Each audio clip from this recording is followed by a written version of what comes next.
¿Qué tal, amigos? Bienvenidos un día más a Con Ánimo de Lucro, un espacio dedicado a la economía desde el lado correcto de la historia, como siempre dice Luis Fernando Quintero, que por cierto, por desgracia, hoy tampoco puede estar aquí con nosotros. Como saben, es un espacio dedicado a la economía, a la información económica, desde el lado de la libertad, la prosperidad y la propiedad privada. Arrancamos.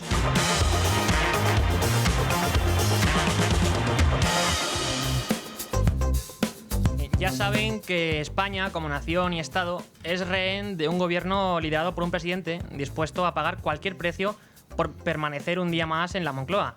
De entrada, el PSOE no logró formar gobierno en solitario, viéndose obligado de este modo a compartir el Consejo de Ministros con Sumar, dando entrada así a los delirios ideológicos del partido de Yolanda Díaz, que se suman, por cierto, a la propia radicalización que ha experimentado el Partido Socialista. Pero además, a ello se le suma el chantaje constante de los nacionalistas, tanto vascos como catalanes. Precisamente son estos últimos, los catalanes, los que más ruido están haciendo últimamente. No obstante, es cierto que los nacionalistas no van a apoyar cualquier iniciativa que presente el gobierno. Ya sabemos que son insaciables. Y es que hoy mismo la reducción de la jornada laboral, que era la gran promesa de la ministra de Trabajo el año pasado, la recuperó también para este año, se ha rechazada por el Congreso hoy. Porque, como ya han adelantado, Junts no va a votar a favor. Votará en contra o se abstendrá, poniéndose así de lado de Vox y del PP en este sentido. Así, la extrema derecha de los nacionalistas catalanes demuestra una vez más al gobierno que ellos tienen una hoja de ruta claramente marcada. Pero una derrota que podríamos considerar menor, como es esta, porque es una derrota más bien de Yolanda Díaz, no del gobierno como tal, no va a desanimar al Ejecutivo para seguir haciendo realidad todos los deseos de los nacionalistas catalanes. La semana pasada se oficializaba, como bien contábamos aquí, la supuesta condonación de parte de la deuda de las comunidades autónomas, que asciende ya esta supuesta condonación a más de 83.000 millones de euros.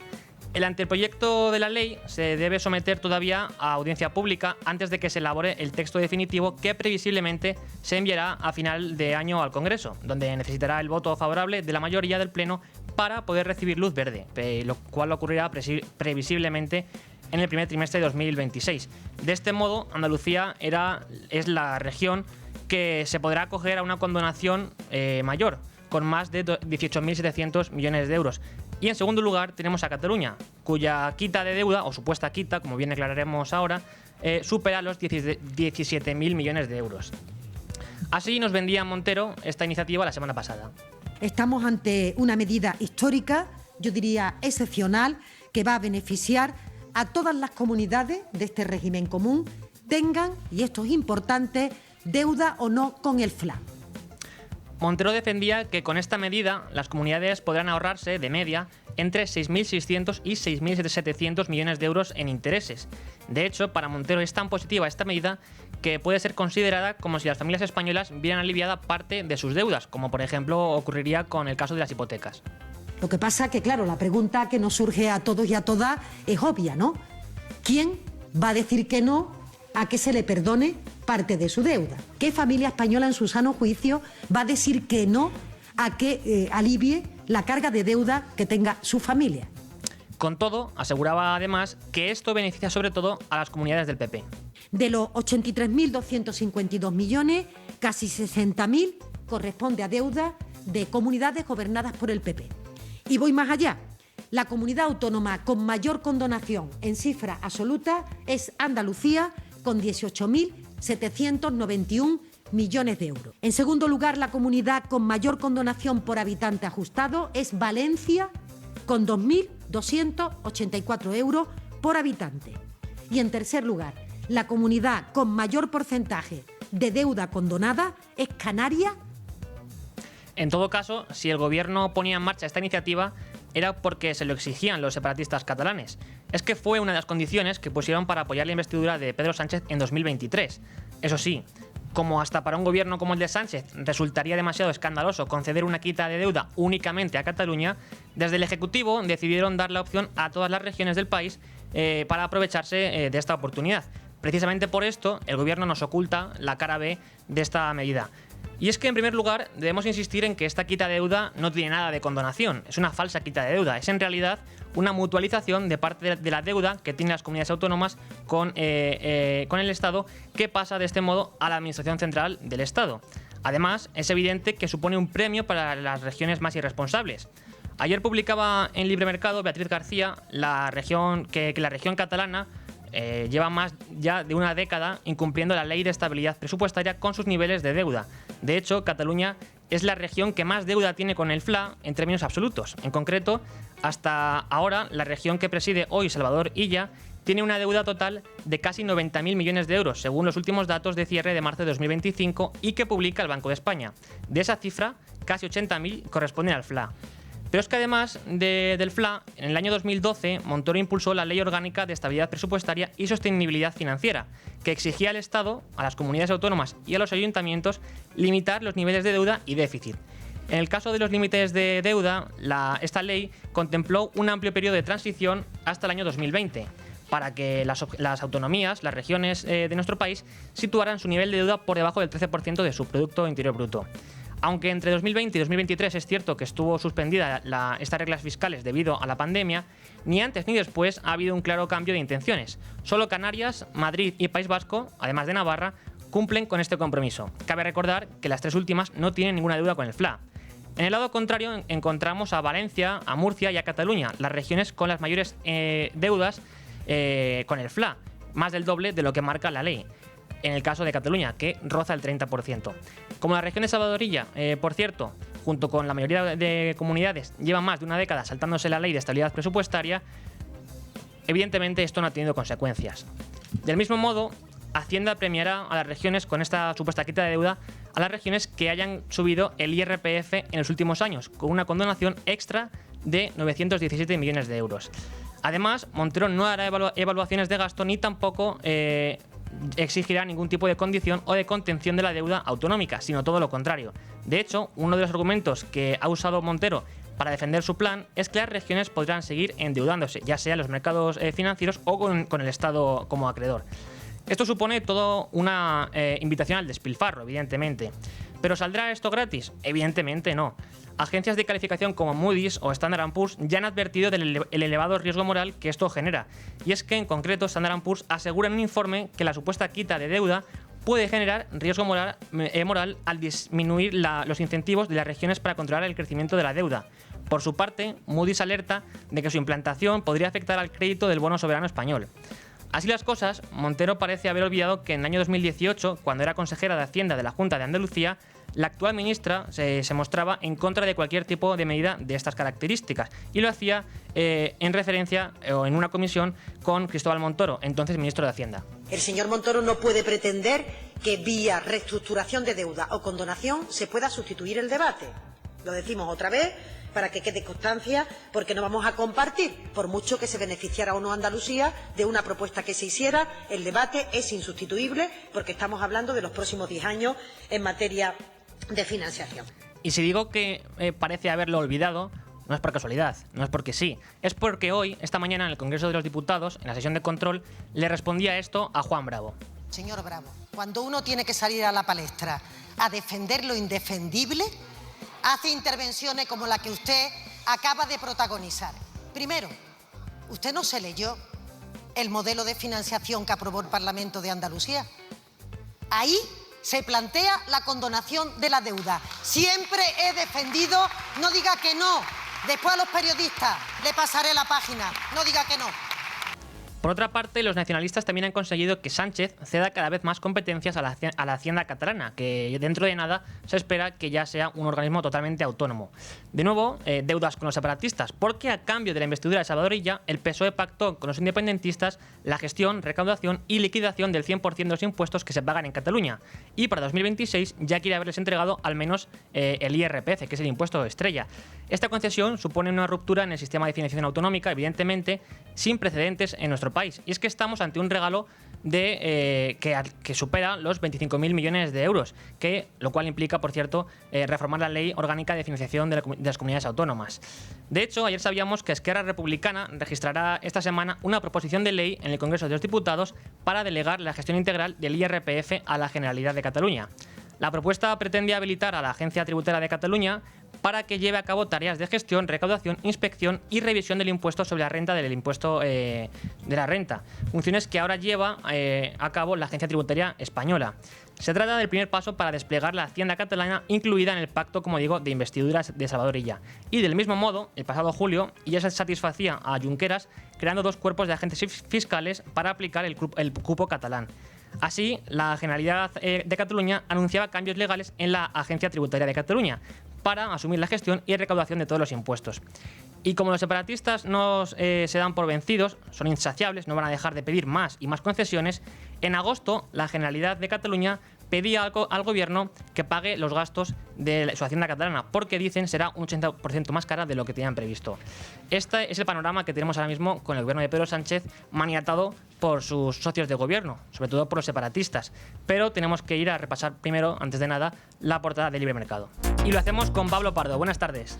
¿Qué tal? Muy buenas tardes. Vamos a repasar, antes de nada, como digo, la portada de Libre Mercado, que es el periódico económico de Libertad Digital. Y es que tenemos, antes de nada, una pieza de Carlos Cuesta en la que informa del nuevo destrozo del Ministerio de Óscar Puente, y es que más del 50% de la red de carreteras presentan deterioros muy graves. Así es, la Asociación Española de la Carretera ha elaborado su último informe sobre la situación viaria y el resultado es igual de demoledor que la conclusión. Un total de 34.000 kilómetros, aproximadamente el 32%, necesita una reconstrucción urgente. Y el problema es la falta de inversión destinada. El déficit de conservación vial supera ya los 13.400 millones de euros. Pero esto no es lo único que tenemos en Libre Mercado con respecto al Ministerio de Transportes, ¿verdad? Sí, justo. Miguel Puga también ha publicado un artículo titulado «Puente se gasta 96.763 euros en un gimnasio para que sus funcionarios hagan yoga y pilates». Y Miguel Puga también publica una pieza en la que explica que el Ayuntamiento de Tarragona está recurriendo a detectives para perseguir e investigar el absentismo laboral. Sí, efectivamente. En los últimos días, en Libre Mercado, hemos estado contando los casos de que varios organismos públicos han estado recurriendo a los servicios de empresas de detectives privados con el fin de investigar tanto las bajas laborales como el absentismo en el trabajo. Sin embargo, esta práctica parece que se está extendiendo en la administración pública y recientemente se ha dado a conocer otro caso más, en este caso que concierne al Ayuntamiento de Tarragona. Y luego una última noticia es la que firma Beatriz García en Libre Mercado con respecto a cómo Hacienda está aumentando la recaudación por el tabaco. Efectivamente, la ministra de Sanidad, Mónica García, ya tiene su anteproyecto de ley antitabaco. El Consejo de Ministros aprobó ayer martes la norma que Mónica García lleva meses intentando sacar adelante. Eso sí, la reforma de la ministra ha resultado más descafeinada de lo que ella misma pretendía en un inicio. Finalmente, no habrá cajetillas genéricas ni más subidas de impuestos a los cigarrillos tradicionales, como pretendía la responsable de la cartera de Sanidad. Sí, en cualquier caso, es cierto que, según los últimos datos de la agencia tributaria, el fisco recaudó hasta junio un nuevo máximo solo por el impuesto especial del tabaco, y es que en concreto los ingresos por este tributo fueron de más de 3.200 millones de euros, un 3,2% más que en el mismo periodo del año pasado. Y esos son algunos temas simplemente que tenemos en Libre Mercado. Saben que hay mucho más contenido, así que acérquense, echen un vistazo. Y ahora vamos a conocer algunos temas importantes en materia económica del día, pero antes hay que recordarles que el día 15, aquí con ánimo de lucro, tendremos a Chencho Cervera, de Circa, para comentar con ella el modelo de negocio de su compañía, que como saben es una empresa que se dedica a la compra de joyas. Y también hay que recordarles que Cibislen es una plataforma que les ofrece una oportunidad única de inversión inmobiliaria, porque garantiza rentabilidades de entre el 10 y el 13% anual. Y además se puede invertir en él desde 250 euros. Si quieren más información, visiten cibislen.com.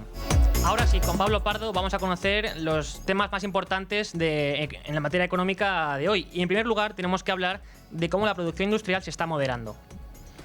Efectivamente, el Índice General de Producción Industrial, el IPI, subió un 2,3% en julio en relación al mismo mes del año 2024, una tasa 2,2 puntos inferior a la de junio, según ha informado este miércoles el INE. No obstante, en términos mensuales y dentro de la serie corregida de estacionalidad y calendario, la producción industrial bajó un 0,5% tras haber registrado en 2 meses anteriores alzas del 0,8% en junio y del 0,5% en mayo.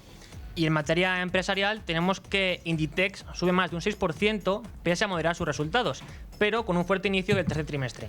Así es, las acciones de Inditex avanzan más de un 6% en la apertura de bolsa tras haber comunicado al mercado que registró un beneficio neto de cerca de 2.800 millones de euros durante el primer semestre de su ejercicio fiscal 2025-2026, que abarca entre el 1 de febrero y el 31 de julio. Esto supone un incremento del 0,8% respecto a un año anterior. De esta forma, el gigante del textil vuelve a lograr nuevos récords con sus resultados, aunque con crecimientos más moderados por debajo de lo que apuntaban los analistas. Y también en materia empresarial tenemos que Repsol contempla la mayor emisión de bonos en dólares de su historia. Así es, Repsol E&P, filial de exploración y producción del grupo, a través de su filial indirecta e íntegramente participada por Repsol E&P Capital Markets, ha cerrado con éxito una emisión de 3 series de bonos en el mercado estadounidense por un total de 2.500 millones de dólares, aproximadamente 2.100 millones de euros, según ha informado este miércoles en la Comisión Nacional del Mercado de Valores. Y luego, más allá de nuestras fronteras, tenemos que el Supremo de Estados Unidos ha accedido a resolver de forma urgente la legalidad de los aranceles de Donald Trump. Efectivamente, el Tribunal Supremo de los Estados Unidos ha accedido este martes a la solicitud del presidente del país, Donald Trump, y estudiará en un plazo acelerado la legalidad de la mayoría de aranceles anunciados por el inquilino de la Casa Blanca. Los magistrados han anunciado que escucharán a principios de noviembre los argumentos de las dos partes, después de que un tribunal federal haya considerado la semana pasada que el mandatario invocó indebidamente una ley de emergencia para imponer gravámenes a decenas de socios comerciales. Y luego, por último, lo comentaremos ahora más en profundidad con Leticia Vaquero, nuestra compañera de los servicios informativos de Es Radio, tenemos la votación en el Congreso de los Diputados de la reducción de la jornada laboral. Exacto, el Pleno del Congreso debatirá y votará este miércoles las enmiendas de totalidad del PP que PP, Vox y Junts han presentado para devolver al Gobierno el proyecto de la reducción de la jornada laboral a 37,5 horas. Formaciones que suman una mayoría absoluta más que suficiente para tumbar la norma. Así las cosas, la reducción de la jornada llegará al Pleno del Congreso y el PP, Vox y Junts impondrán su veto a la tramitación parlamentaria de la ley y se retirará del Congreso. Pues muchas gracias, Pablo. Vamos ahora a analizar esto con Leticia Vaquero. Muchas gracias. Y tenemos ya aquí a Leticia Vaquero. Buenas tardes. Buenas tardes, Rubén, ¿qué tal? Compañera de los servicios informativos de Es Radio, que ha seguido, está muy pendiente en el día de hoy de todo lo que acontecía con respecto a la votación de la reducción de la jornada laboral que llevará el Gobierno al Congreso en el día de hoy. Sí, sobre todo porque recordemos que lo que hacen en realidad es presentar las enmiendas a la totalidad, 3 grupos parlamentarios que son Vox, Partido Popular y Junts, que era el principal. Sin los votos de Junts no sale adelante la reducción de la jornada laboral y llevan ya más de un año y medio negociando al respecto, ¿no? Porque por esto lo que quiere el Ejecutivo y sobre todo Yolanda Díaz, de reducir las horas de trabajo de la gente para que puedan vivir mejor. Bueno, de momento lo que sabemos, Rubén, a la espera de lo que vaya a ocurrir esa tarde, que ya sabemos que no saldrá adelante por esas enmiendas que van a presentar, es que se está agitando la calle. En este caso, los sindicatos Comisiones Obreras y UGT han llamado desde el lunes a la movilización en las calles españolas para intentar presionar a estos partidos políticos. La primera movilización, la más grande, en Barcelona, porque allí precisamente para presionar a Junts para que no se lleve a cabo esta imposición de la reducción, ¿no? El secretario general de UGT, Pepe Álvarez, está ahí en Barcelona, también está el secretario general de Comisiones Obreras con sus banderitas, haciendo política, explicando que el hecho de que estos 3 partidos, los 3 partidos de derechas, han dicho, también es el discurso del Ejecutivo, mantengan sus enmiendas a la totalidad, esto en realidad es un duro golpe, pero para los trabajadores. No pueden los diputados y las diputadas dar una bofetada a los trabajadores y a las trabajadoras de este país pensando que se la dan a Pedro Sánchez. Nos la dan a todos y cada uno de los que aspiramos, de los 12,5 millones de personas que aspiramos a que se reduzca el tiempo de trabajo. Se aprobará sin ningún lugar a dudas y además yo creo que se va a aprobar más pronto que tarde. Para que luego digan que no hacen política y que son independientes, ¿eh? Bueno, no solo no hacen política, sino que tienen un discurso calcado, Rubén, al de la vicepresidenta Yolanda Díaz, que él estaba, en este caso Pepe Álvarez, en Barcelona, pero la ministra de Trabajo estaba en el Congreso de los Diputados y en la salida de los pasillos, pues los periodistas le han podido preguntar por esta medida, ha hablado largo y tendido, y esto es lo curioso, que la propia ministra de Trabajo también ha hecho un llamamiento a la movilización para que esta tarde, en esa otra movilización importante, que nos recuerda un poco a lo de Rodea al Congreso, sí, pues vaya la gente a quejarse porque esto no vaya a salir adelante, ¿no? Y además diciendo y perdiendo de vista que el aumento de gasto que va a suponer para las pequeñas y medianas empresas, con el hecho de que se elimine de golpe media hora al día de sus trabajadores, va a pasar factura precisamente a los trabajadores españoles, ¿no? Les acusa de que a estos partidos, a PP, a Vox y a Junts, de que les importa un rábano, ha dicho, tal cual, es literal, sus votantes, y que en el Ejecutivo hoy pues han dicho que esto va a acabar saliendo adelante porque el debate se ha ganado en la calle. Hoy perderemos una votación, pero vamos a ganar esta medida, porque no hay marcha atrás, porque cuando la gente quiere que se haga algo, no hay vuelta atrás, porque los votantes de Vox, de Junts y del Partido Popular quieren esta medida. Fíjense, los votantes de Junts, el 72% quieren que se apruebe esta medida. Bueno, y decíamos antes, Rubén, que coincidía en el discurso parte de lo que decía el secretario general de UGT con Yolanda Díaz, porque también ha sido la vicepresidenta segunda la que ha dicho que estos partidos lo que están haciendo es abofetear, en este caso, dice, a las clases medias, a las trabajadoras, a las cajeras de los supermercados, a las dependientes, a los hombres que trabajan en la hostelería, los están abofeteando, el mismo término que utilizaba Pepe Álvarez. La cuestión es que el Gobierno insiste en que por lo menos, mediante un Real Decreto, saldrá adelante el tema del control horario, para que en tiempo real la Inspección de Trabajo pueda ver exactamente las horas extra y no extra que realiza cada uno de los trabajadores en nuestro país. Es decir, que aunque no salga adelante la reducción de la jornada, por lo menos eso veremos que dentro de poco se acabará aprobando. Y mientras tanto, la portavoz de Junts en el Congreso, Míriam Nogueras, en una entrevista que ha dado a Televisión Española, ha sido muy interesante lo que ha dicho y sobre todo verbalizando algo que dijo en el día de ayer en catalán. Hoy lo ha dicho en español, insistiendo en que el golpe general que va a provocar la reducción de la jornada laboral va a ser sobre todo para los trabajadores de a pie. El carnicero que nos corta la carne a nosotros no es el dueño de Mercadona, que es lo que nos están intentando vender, o la persona que nos corta el pelo no es el dueño de L'Oreal, o la persona a quien llevamos el coche no es el dueño de Ferrari, el emprendedor que ha empezado este negocio no es Elon Musk. Por lo tanto, el máximo respeto a toda esta gente, y esta ley supondría que todos ellos tuvieran que incrementar en un 7% sus gastos. Aquí está una de las claves desde mi punto de vista, Rubén, también en el hecho de que, y fíjate que en el Gobierno y en los sindicatos dicen, oye, pero si el 86% de los convenios colectivos ya tienen una jornada laboral inferior a las 40 horas, que es lo que decía en su momento el Estatuto de los Trabajadores, ya, dice Míriam Nogueras por parte de Junts, que el restante, o sea, si el 86% la aplica, es porque puede hacerlo, el restante no, y ahora imponérselo por ley hará que pues que tenga muchas pérdidas y que probablemente pues peligre el mercado laboral en nuestro país, que tampoco es que goce de muy buena salud. Pues ahí tenemos la actualidad que llega desde, bueno, por una parte desde Cataluña y luego la que se sucederá esta tarde en el Congreso de los Diputados. Estaremos muy pendientes para contárselo aquí mañana. Muchas gracias, Leticia, por habernos traído la actualidad. A vosotros.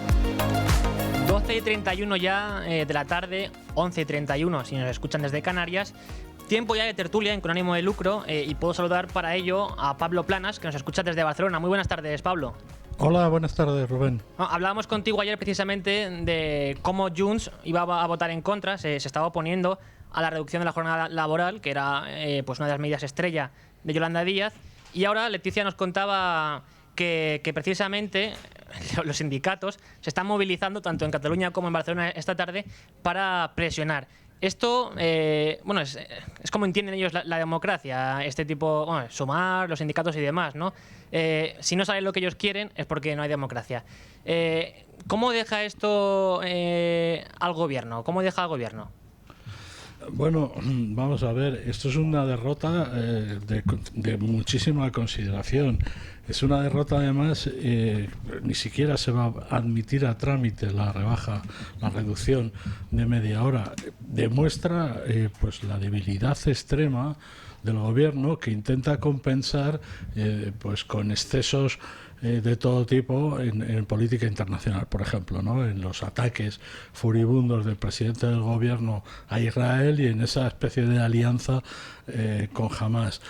Esa sobreactuación en materia de política internacional tiene que ver con esta pues, superdependencia de los separatistas y con con el hecho de que este gobierno no puede tramitar leyes y no saca adelante sus propuestas porque no tiene la mayoría suficiente, y porque en realidad es un gobierno cuyo único y principal objetivo es mantener a Pedro Sánchez en la Moncloa. Entonces, mientras pueda mantener a Pedro Sánchez en la Moncloa, pues le va a dar igual, en cierto modo, este tipo de derrotas, pero muestra un hecho grave, ¿no? Que esta es una legislatura pues vacía de contenido, también lo que ocurre es que delata un poco el populismo de la extrema izquierda de Sumar, ¿no? Es decir, como lo que decía la señora Miriam Nogueras, que por una vez ha estado acertada, ¿no? Hablando de política económica, evidentemente, ¿no? Porque en el resto de cuestiones de la política es un error andante.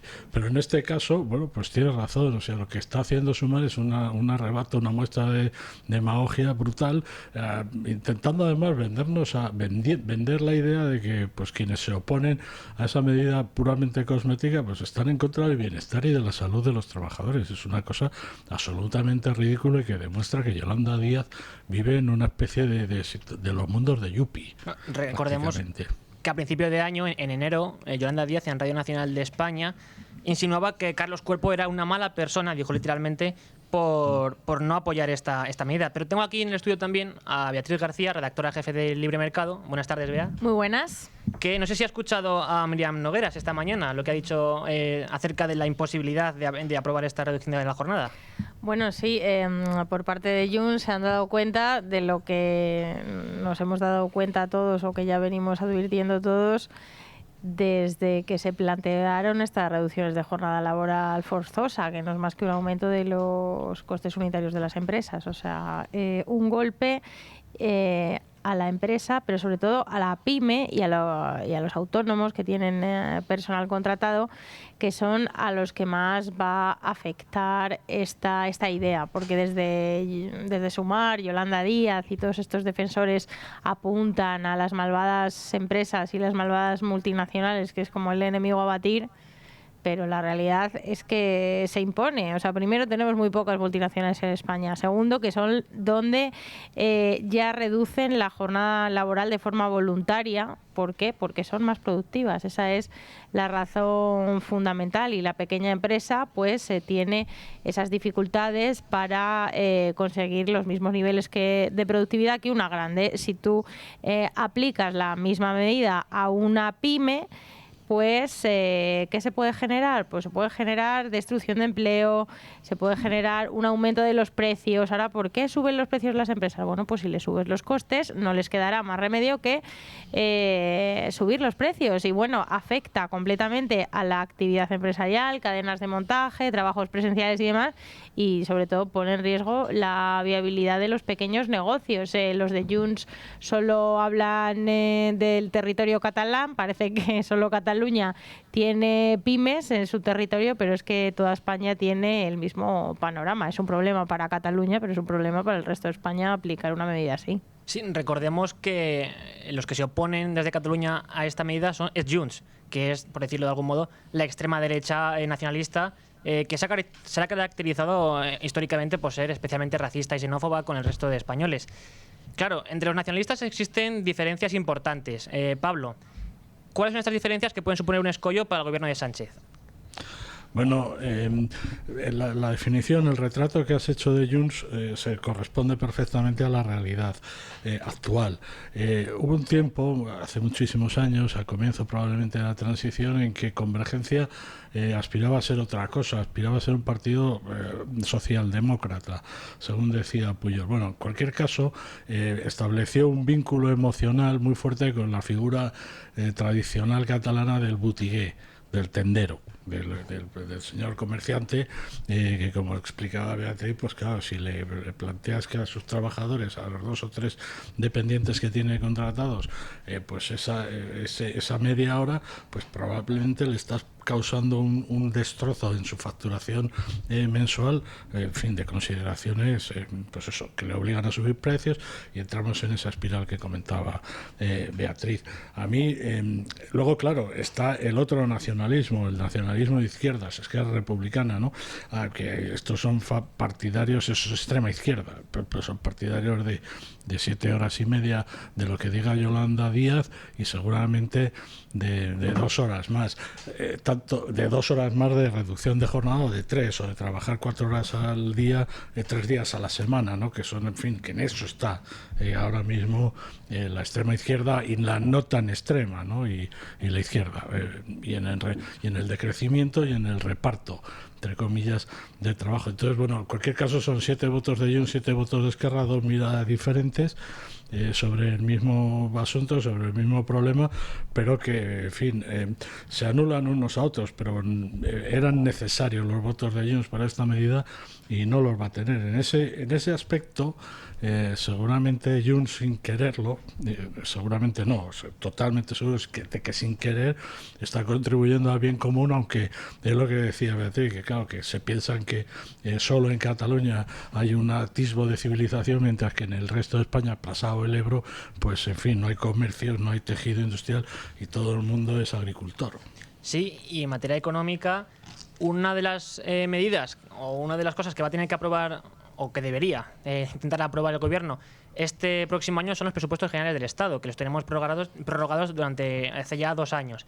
Para esto va a necesitar los votos de sus socios de Gobierno, evidentemente, pero, bueno, Sánchez esto le da igual.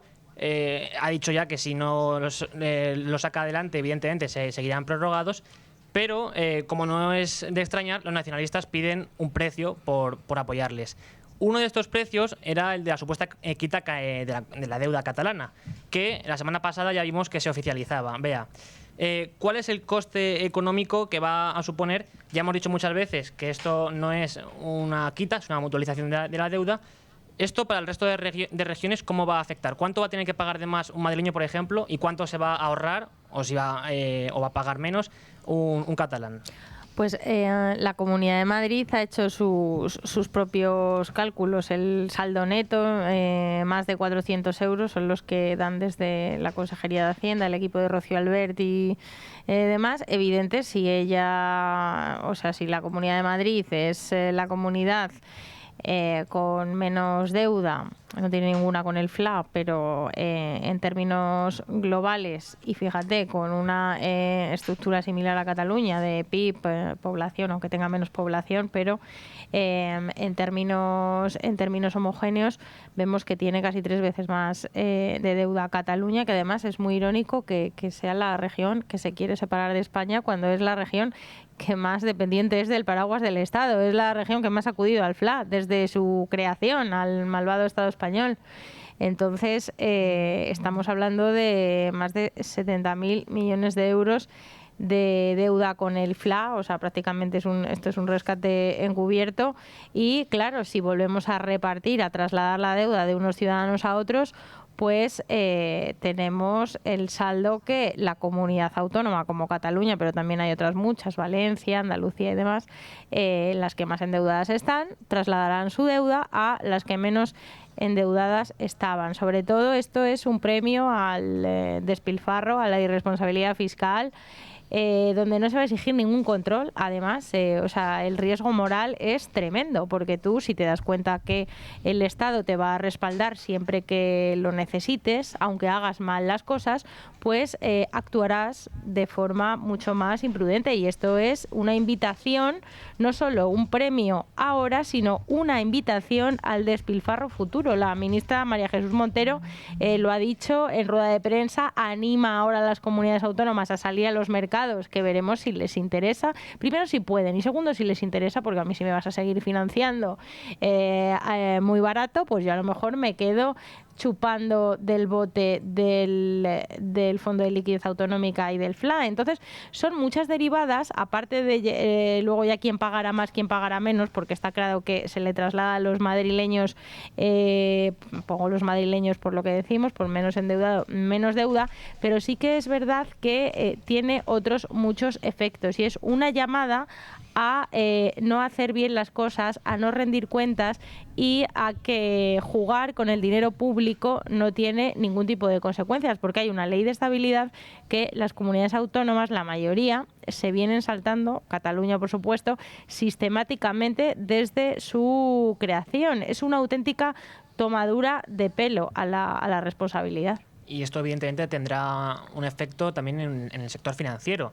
Moody's ya avisó de que esto puede afectar a al crédito del bono soberano español, ¿no? Por supuesto, bueno, es que otra de las cosas que no ha dicho el gobierno, es que no ha dicho el gobierno tantas cosas alrededor de esta falsa condonación. O sea, dice, no, las comunidades autónomas se van a ahorrar más de 6.000 millones de euros en intereses. Primero, que la ley dice lo contrario, que no se pueden ahorrar esos intereses para invertirlos o gastarlos en lo que le dé la gana. Pero es más, si estas comunidades autónomas se van a ahorrar X cantidad en intereses, el Estado pagará esos intereses. Al Estado le va a costar una cuantía que el gobierno todavía no nos ha dado sostener esa deuda en los mercados. O sea que esto no es nada gratis, no es inocuo y no se queda comido por lo servido para nadie. Pero Pablo, el gobierno de España niega que esto sea pues el pago de las deudas básicamente a sus socios parlamentarios, pero se olvidan de que precisamente sabemos que una de las cuestiones que se pactó para apoyar la investidura de Sánchez era esta, ¿no? Claro, la quita es fruto de la investidura de Sánchez, y la financiación singular, el cupo catalán, el concierto catalán, es fruto de la investidura de Salvador Illa. Estos vendían, hacían lo que fuera. En aquellos momentos el Partido Socialista, por investir a Pedro Sánchez, pues recordad que no solo facilitó esta operación desquiciada financiera, ¿no?, de la quita de 17.104 millones a la Generalidad, que después tiene que ampliar al resto de comunidades en una especie de jugada maestra, entre comillas, que no tiene fin. Entonces, pactaron esto con Esquerra, pero claro, con Junts pactaron la amnistía y pactaron seguir pactando otras cosas en las reuniones de Ginebra, y ahora tenemos, pues por ejemplo, el traspaso de las competencias en materia de inmigración, en materia de control de fronteras, a la Generalidad. Bueno, en cualquier caso, lo pueden negar, pueden intentar decir que es una medida que favorece al conjunto de las autonomías, que Andalucía, por ejemplo, podría beneficiarse de una condonación, falsa condonación, de más de 18.000 millones de euros. Pero todo esto claro, esto forma parte de esa frivolidad trágica del gobierno español, falseando los números, falseando los datos, destruyendo las proporciones y manipulando tanto los datos reales de la macroeconomía como los de la microeconomía. Entonces, a esta gente, pues claro, 17.000 millones les parece lo mismo que 80.000 millones. Y por eso pactaron con Esquerra Republicana lo que pactaron. Seguramente ahora, desde la perspectiva de Esquerra, pensarán que fueron demasiado benévolos, que les podían haber explotado mucho más. Vea, decías antes que esto beneficia y premia a los más irresponsables. ¿Cuáles, en concreto, algunas de estas prebendas que se da a este tipo de regiones? Hombre, la primera es el mensaje de que hagas lo que hagas, no tendrá consecuencia. Una invitación a, en realidad, al populismo, porque realizar recortes, bueno, es que no hay ni un político en España que hable de realizar recortes, así que esto cuesta. Ya está pasando en Europa, y lo comentábamos hace unos días, que se habla de este agotamiento del estado del bienestar. En España todavía no nos hemos puesto esas barbas a remojar, pero por el lado del coste que tendrán los madrileños, no es simplemente esa nueva deuda que van a asumir sobre sus espaldas. También esta medida tiene varias derivadas contra Madrid y contra sobre todo las que más ahorraron deuda, porque si yo hubiese sabido, siendo Isabel Díaz Ayuso a día de hoy, que me iban a condonar el 20% de mi deuda, yo me hubiese endeudado mucho más. Al final le has quitado a los madrileños que esa misma comunidad autónoma en la que viven y en la que han votado se podía haber gastado un montón de millones, miles de millones más, no lo hizo por ser responsable, en todo tipo de servicios públicos, útiles o no. Esto es una de esos agravios. Y luego también, por la parte de la última guinda del pastel de la fórmula de la condonación que se han inventado, de esa penalización a las comunidades o ese premio a las comunidades que suben IRPF o penalización a las que lo bajan, y la excusa es que no puedes bajar impuestos y luego pedir financiación. Y vemos otra vez el caso de Madrid y decimos, pues que Madrid es la comunidad autónoma donde más IRPF se recauda, aun bajando históricamente como ha hecho todos los tramos del impuesto, aplicando deducciones, deflactando la tarifa y demás. O sea, es que no se sostiene la argumentación del gobierno por ningún lado. Pablo. Sí. Bueno, claro, evidentemente esto es mutualizar una deuda y engañar a los españoles, porque evidentemente vamos a tener que asumir todos ese coste de esa mutualización de la deuda catalana, y una deuda además que estaba directamente relacionada con los gastos del golpe de Estado separatista. Entonces, esos 10 años en los que, en fin, pues se abrían embajadas, se destinaba todo el dinero a la propaganda separatista y a la causa independentista, pues generaron una deuda monstruosa, una deuda terrorífica, una deuda pues prácticamente inasumible. Claro, el premio al golpe de Estado, haber dado el golpe de Estado, es exonerar a la administración catalana del pago de esa deuda y a sus responsables. Es decir, claro, no puede haber nada mejor en este país, es decir, que la irresponsabilidad absoluta de la que pueden hacer gala los políticos, porque o bien se indultan, se amnistían o se perdonan, acaban perdonándose los seres, por ejemplo, en el Tribunal Constitucional. Ese es el drama, ¿verdad? Y la moralidad de toda esta historia. Y luego otro de los precios que tiene que pagar el gobierno, en este caso, por investir a Illa, como adelantabas antes, Pablo, es el traspaso de la Hacienda a Cataluña. Pero antes de hablar de esto, quiero que, por si no lo habéis escuchado, escuchemos a María Jesús Montero hoy en el Congreso de los Diputados diciendo que ella siempre ha defendido la condonación de la deuda. Señor Bravo, cuando uno tiene que salir a la palestra a defender lo indefendible, hace intervenciones como la que usted acaba de protagonizar. Primero, usted no se leyó el modelo de financiación que aprobó el Parlamento de Andalucía.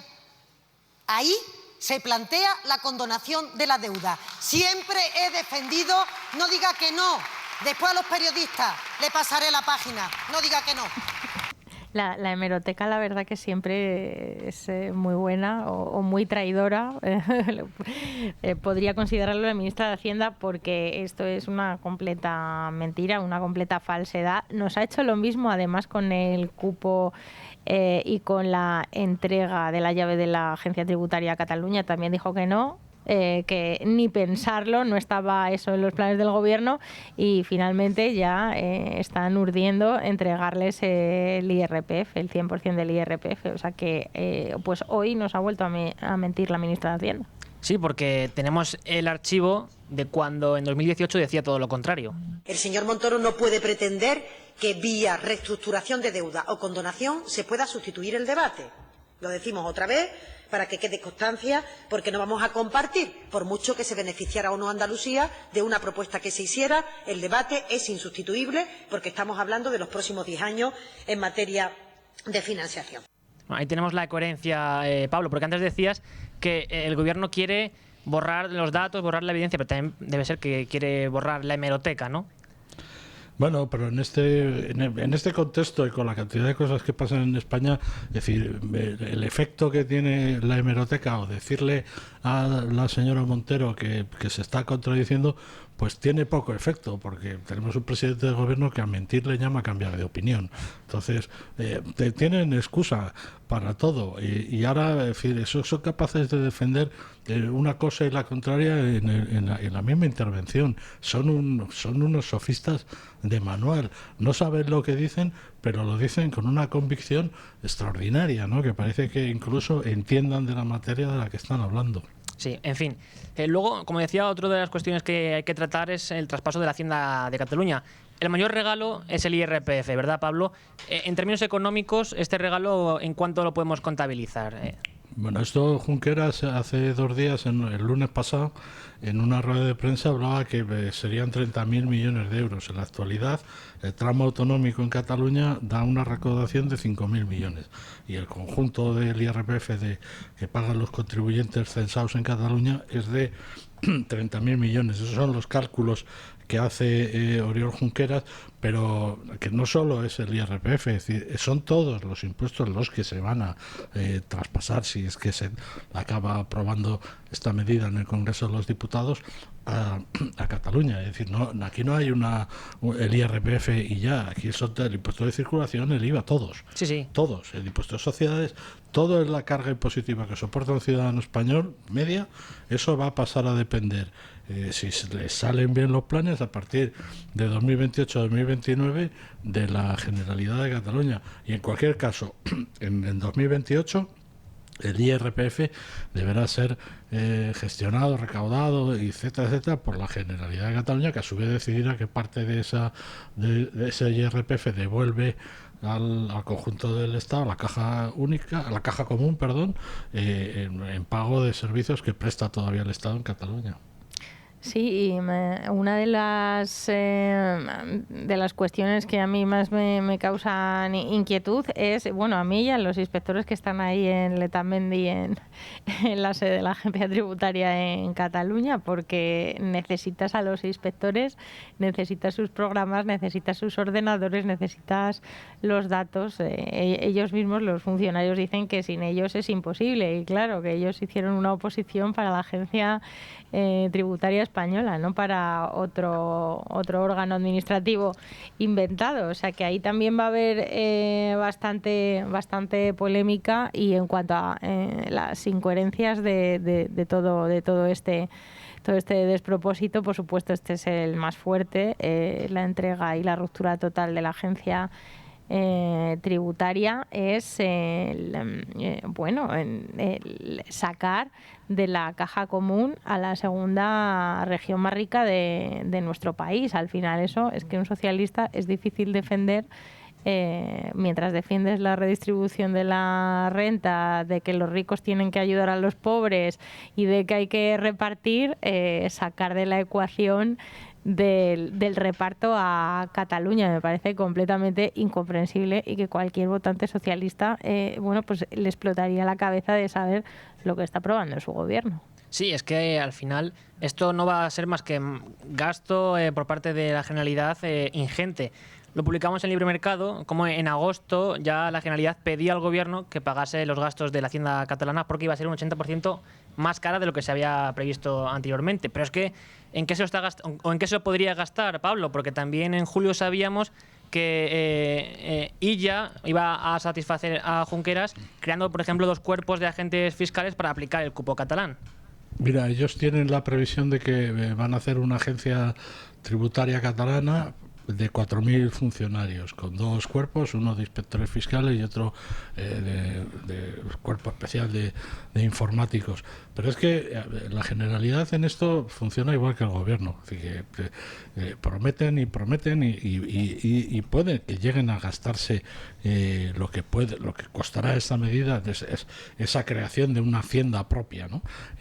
Porque ayer mismo, por ejemplo, aprobaron un decreto para crear 100 inspectores de vivienda, es decir, que es una figura inédita en España, 100 policías inmobiliarios. Entonces, pues, y puede que pasado mañana se les ocurra, decir, inspectores de cloacas, cualquier cosa. Entonces, pues, lo que decía Beatriz, es decir, los datos, ¿quién los tiene? Coño, la Agencia Tributaria Española, la Hacienda Española, tendrán que traspasar toda esa información y ya vamos a ver cómo se puede gestionar, pero desde luego es una propuesta totalmente disparatada, pero esta gente está especialmente dotada para llevar a cabo ese tipo de propuestas descabelladas, para llevarlas a mal puerto, pero para ponerlas en práctica y para que haya un montón de gente que cobre por eso.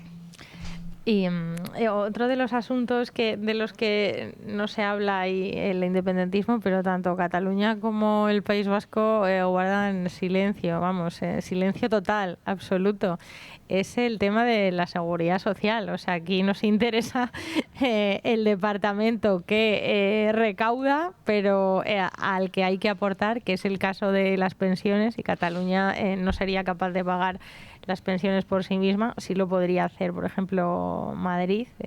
Hay informes ahora mismo publicados, actualizados, que así lo corroboran, y hasta el propio Ministerio de Hacienda.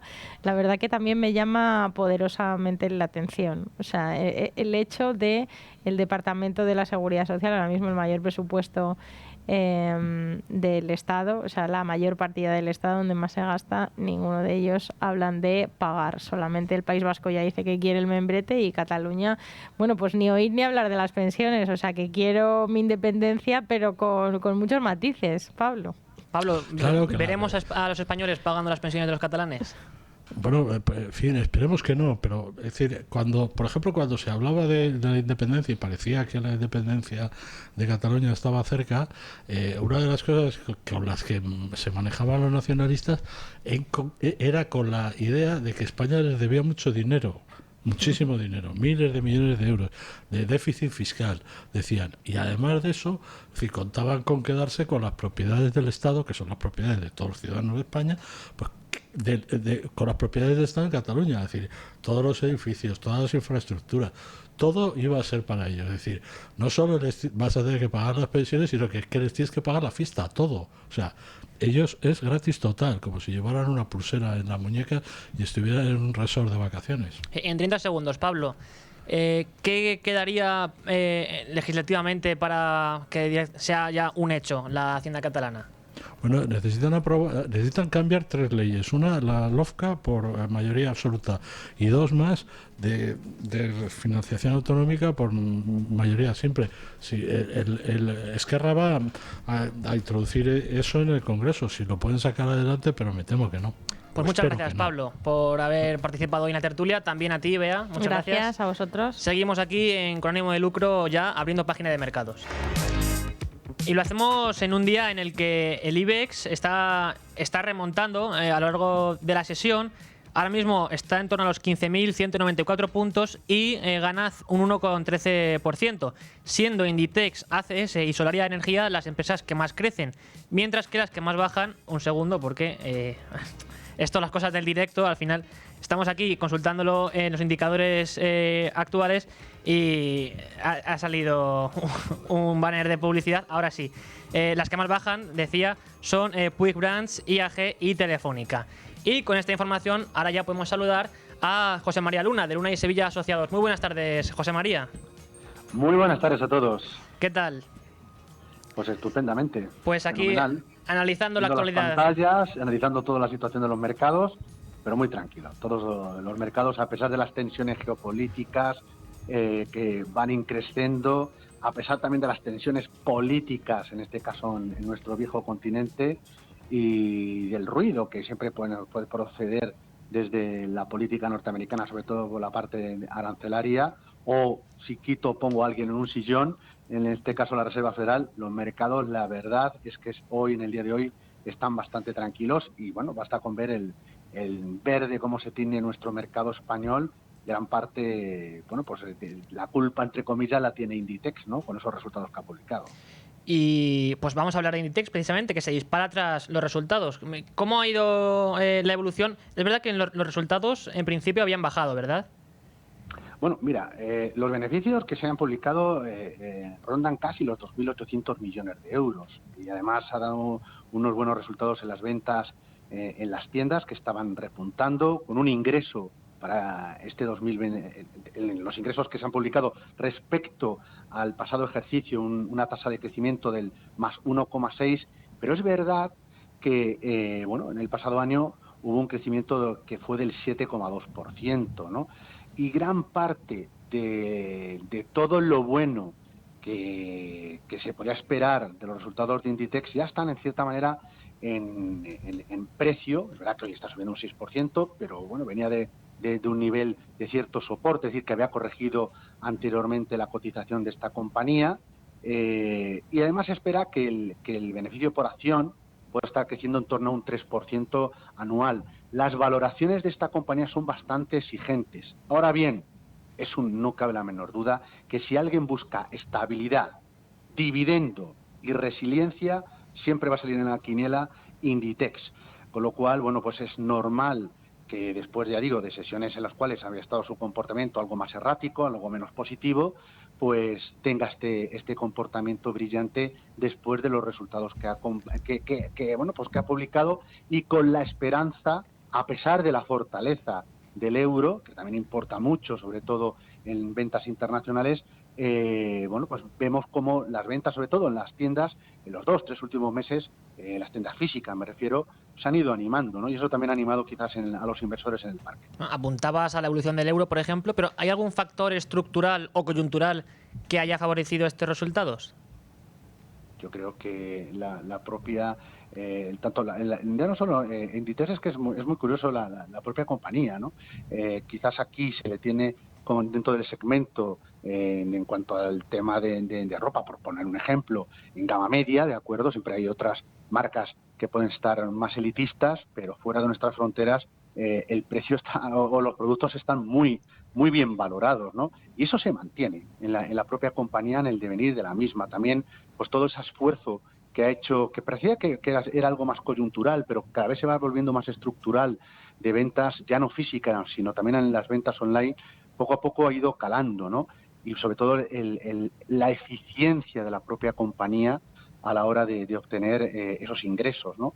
Yo creo que eso, pues poco a poco se ha ido convirtiendo en algo mucho más estructural, y no cabe la menor duda que, a pesar, ya digo, de cruces de divisas, etcétera, pues los resultados, bueno, pues están ahí, ¿no? Muchas veces se piensa que es Inditex, en algún momento dado te da un traspiés, pero sigue compitiendo con los más grandes, y eso es muy importante. Luego, otra de las empresas de las que tenemos actualidad, en noticias actuales, es Apple. Apple, la tecnológica estadounidense dedicada sobre todo a la fabricación de teléfonos móviles, que presentó el nuevo iPhone 17. Bueno, esto habrá gente que diga, bueno, tampoco tienen tanta diferencia entre unos y otros, para el consumidor medio tampoco hay una gran diferencia, pero suponemos quizá que en los mercados ha sido recibido con alegría o ha pasado, digamos, desapercibido. No, todo lo que las acciones de Apple, su actividad de innovación, no pasa para nada desapercibido. Luego ya veremos el éxito que tienen ventas, si son capaces de ya no solo de mantener en la clientela actual, sino también incluso captar interés fuera, más allá de usuarios que a día de hoy no estén utilizando el Apple, ¿no? Pero lo que está claro es que sigue estando muy en la vanguardia de la innovación, claramente. Este nuevo modelo mejora la cámara, mejora el rendimiento, que ya había mejorado en anteriores iPhones, y luego sobre todo también mejora en cuanto al tema de la conectividad 5G, ¿no? Repito que habrá que seguir mucho la evolución del producto como tal, si es capaz de mantener el ritmo de ventas, no solo la renovación que se pueda producir de gente que está muy enganchada, muy enchufada a la compañía, que le sigue gustando, sino también incluso nuevo público que puede ser interesante. Para eso es muy importante todo el desarrollo que está haciendo entre la unión del hardware y del software. Esto es muy importante porque está desarrollando ciertas alianzas con otras compañías que pues compiten con otras marcas, evidentemente, y ahí el mercado financiero estará muy atento al ritmo de ventas de la otra manzana, en este caso manzana gigante, ¿no? Claro, porque además en el sector tecnológico, digamos que el factor disruptor que ha entrado en los últimos tiempos es la inteligencia artificial. Más o menos, teníamos también la noticia hoy de que Nvidia estaba dando un paso atrás. ¿Cómo está evolucionando el sector tecnológico, sobre todo centrados en la inteligencia artificial? Sigue estando muy fuerte. Es que no puedo decir otra cosa. Otra cosa es que Nvidia como tal, tenga cierto retroceso. Lo hemos visto después de la publicación de los resultados, muy buenos resultados, por otro lado, pero como ocurre con lo que comentaba anteriormente en Inditex, gran parte de estos resultados ya estaban muy descontados, sobre todo el ritmo de crecimiento de ingresos, el ritmo de crecimiento de beneficios, es decir, las expectativas que se mantienen sobre Nvidia son altísimas, ¿de acuerdo? Si se van confirmando, no cabe la menor duda que Nvidia y otras compañías muy relacionadas o muy correlacionadas con la inteligencia artificial van a tener o van a seguir teniendo un muy buen comportamiento. Pero claro, Nvidia se enfrenta a otros grandes competidores dentro del sector de la inteligencia artificial y también dentro de otros subsectores dentro de la tecnología, y no cabe la menor duda que también cualquier ruido dentro de la guerra arancelaria entre Estados Unidos y China, aunque ahora mismo esté en cierta manera prorrogándose, pero sí que es verdad que hay ciertos bloqueos para alguna tema de regulación en torno a los chips, pues sin duda alguna la dificultad de vender productos de Nvidia, en este caso en China, lastra en cierta manera el comportamiento que podría tener Nvidia como tal. Pero el sector de la tecnología, que no solo es Nvidia o es Meta o las grandes compañías, esas famosas 6 o 7 magníficas, hoy por hoy goza de una enorme y muy buena salud.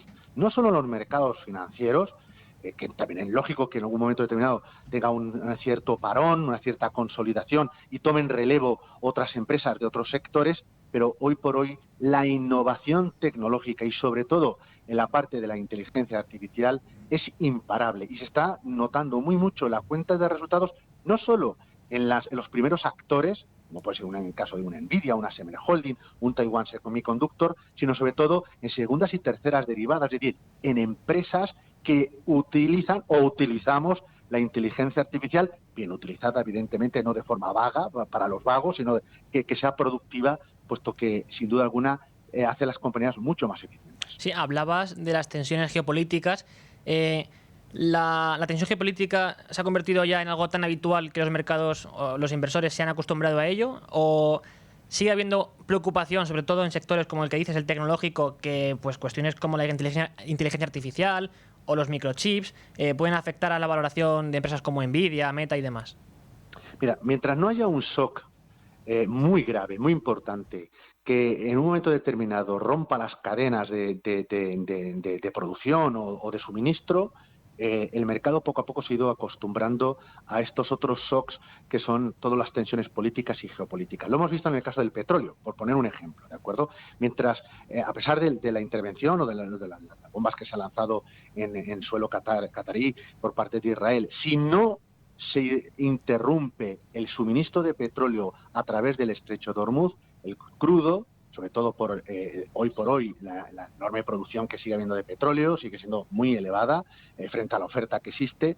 Mientras no haya ese cierre, el precio del crudo se mantiene estable, puede haber que algún día repunte en precio, pero en líneas generales se mantiene estable. Algo similar ocurre con todas las tensiones políticas que puedan afectar a unos u otros sectores. Es cierto que quizás el sector de salud, hoy por hoy, además muy presionado desde el punto de vista político, muy en el ojo o en el punto de mira de muchos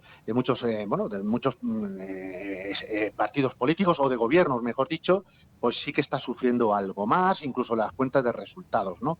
Pero en el tema de la innovación tecnológica, repito, es algo imparable, es decir, que esto está en nuestro día a día, en el cotidiano y que va a más, con lo cual, bueno, pues insisto, si no hay ruptura en cuanto a la cadena de suministros, puede haber cierto shock que puede afectar temporalmente a la cotización o incluso a las propias valoraciones. En muchos casos se cotiza a valoraciones muy altas, pero al final el mercado vuelve a fijarse los fundamentales. Esto, los mercados de capitales, es un negocio de negocios y si los negocios van bien, al final eso se premia. Y ya en terno macro tenemos que el IPC de China se contrae un 0,4% en agosto, más de lo previsto. ¿Esto se ha visto reflejado en los mercados financieros asiáticos? No tanto, de acuerdo, porque en el caso de China, la situación que estamos viendo, sobre todo en el IPC, obedece a una menor demanda interna de China, ¿de acuerdo?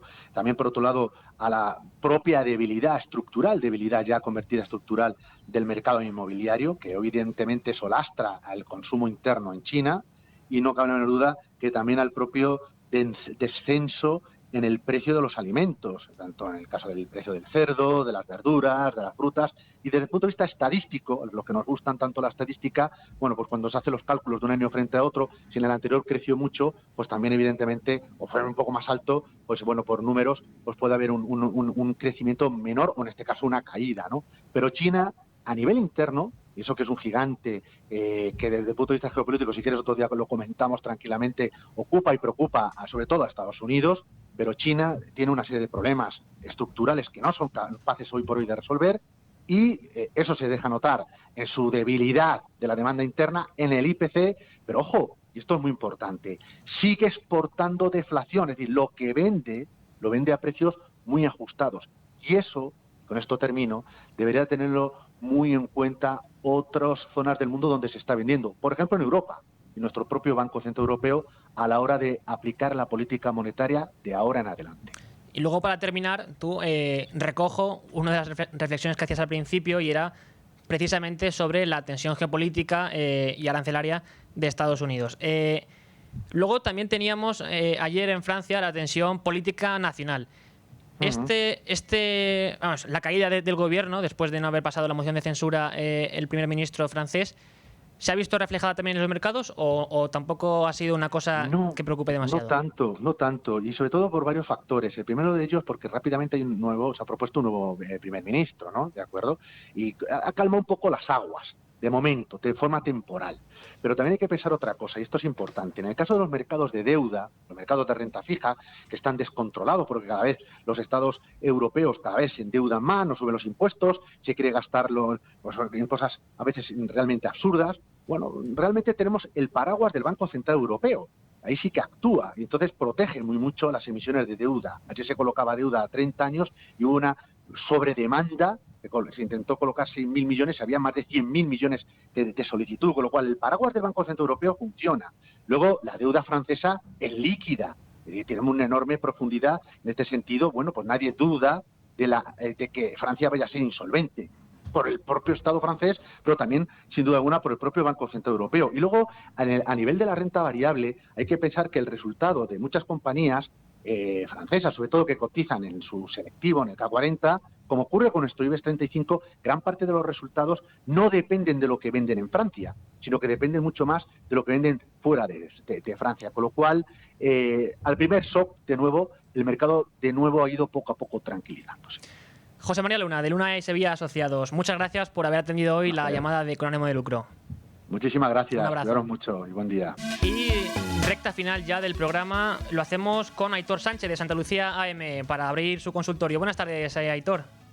Hola, buenas tardes, Rubén. ¿Qué tal? ¿Cómo estás? ¿Qué tal? Muy bien. Aquí, pues, como todos los días, analizando la actualidad económica y financiera.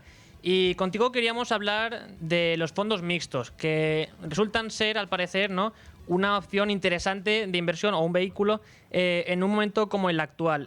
¿Por qué? Bueno, pues sobre todo porque en escenarios como el actual, donde tenemos bastante volatilidad e incertidumbre, al final es un vehículo que te permite, ¿no?, aclimatarte rápidamente y fácilmente a la situación de mercado, ¿no? Estamos hablando de que, bueno, que ahora mismo los tipos de interés más o menos aquí los tenemos controlados. En Estados Unidos parece que va a cambiar la cosa.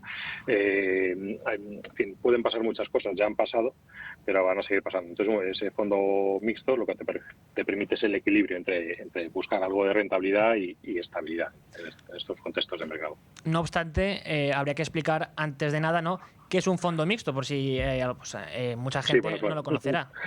Sí, bueno, al final es un vehículo de inversión que lo que te hace es que te combina activos de renta fija, bonos, deuda, con activos de renta variable, ¿vale?, o acciones. Entonces esto, pues lo decía, que te permite un poco buscar algo más de rentabilidad que la renta fija y no estar tan expuesto como en renta variable 100%, y por eso es una opción interesante cuando hay entornos volátiles en los mercados. Sin embargo, ¿puede afectar actualmente a los fondos mixtos las decisiones que tomen tanto la FED como el Banco Central Europeo en materia de tipos de interés? Porque sabemos que esta semana se van a reunir.